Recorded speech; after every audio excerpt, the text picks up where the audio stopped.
നമ്മളെപ്പോഴും പറയാറുണ്ട് സ്ത്രീകൾ അബലകളാണ്, തബലകളാണ്, ചപലകളാണെന്നൊക്കെ പറയാറുണ്ട്. പക്ഷേ സ്ത്രീ സുന്ദരിയാണ്, സുശീലയാണ്, ദലീമയാണ്, മേക്കപ്പ് ഇല്ലെങ്കിൽ വല്യമ്മയാണ് എന്ന് ഞങ്ങൾ തമാശയിൽ പറയാറുണ്ട്.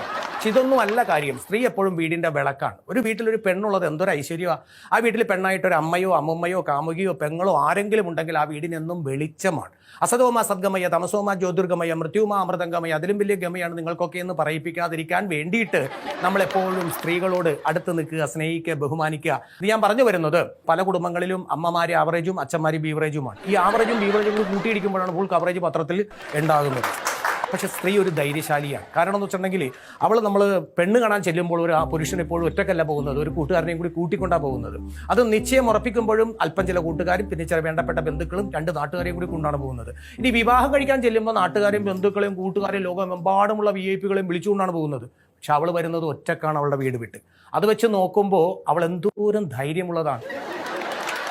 സ്ത്രീക്ക് ധൈര്യമുണ്ട്. നമ്മളെപ്പോഴും സ്ത്രീയെ ആരാധിക്കുന്നു, ബഹുമാനിക്കുന്നു, സ്നേഹിക്കുന്നു, അവർക്ക് വേണ്ടപ്പെട്ട സ്ഥാനം നമ്മൾ കൊടുക്കുന്നു. ആകെ ഉണ്ടായിരുന്നത് റേഷൻ കാർഡിൽ മാത്രമാണ് ഗൃഹനാഥൻ നിറഞ്ഞും സിംഹത്തെ പോലെ നിന്നിരുന്നത്. അവിടെ നിന്നും തട്ടിയെടുത്ത് അവിടെയും സ്ത്രീ എത്തിച്ചു കഴിഞ്ഞു. പിന്നെ നമ്മൾ ഒരു യോഗം ആരംഭിക്കുമ്പോൾ ലേഡീസ് ആൻഡ് ജെന്റിൽമാൻ, വൃദ്ധ ദമ്പതികൾ, കാമുകി കാമുകന്മാർ, വധൂവരന്മാർ, മാതാപിതാക്കൾ, എവിടെയും പെണ്ണിന്റെ പേര് പറഞ്ഞിട്ടാണ് നമ്മൾ ആണിന്റെ പേര് പറയുന്നത്.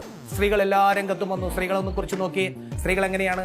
അവൾ ചെറിയ പ്രായത്തിൽ ചെറിയ സൈക്കിൾ ഓടിക്കുന്നു, പിന്നീട് അവൾ സ്കൂട്ടർ ഓടിക്കുന്നു, പിന്നെ അവൾ ഓട്ടോറിക്ഷ ഓടിക്കുന്നു, പിന്നീട് അവൾ കാർ ഓടിക്കുന്നു, പിന്നീട് അവൾ കണ്ടെയ്നർ ഓടിക്കുന്നു, പിന്നെ ആംബുലൻസ് ഓടിക്കുന്നു, പിന്നെ അവൾ ഫ്ലൈറ്റ് ഓടിക്കുന്നു. അവിടെ കെട്ടിച്ചു വിട്ട് അത് തന്നെ അവിടെ ചെന്ന് അമ്മായിയമ്മനെയും നാത്തൂരെയും ഓടിക്കുന്നു.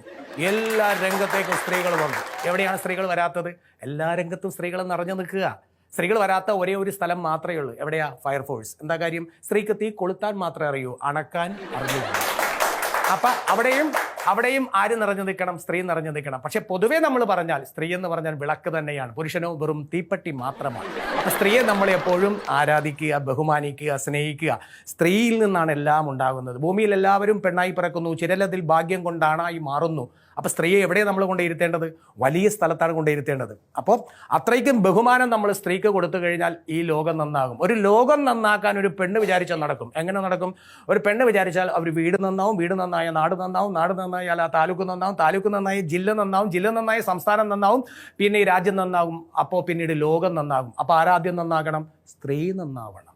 സ്ത്രീയാണ് എപ്പോഴും നന്നാവേണ്ടത്.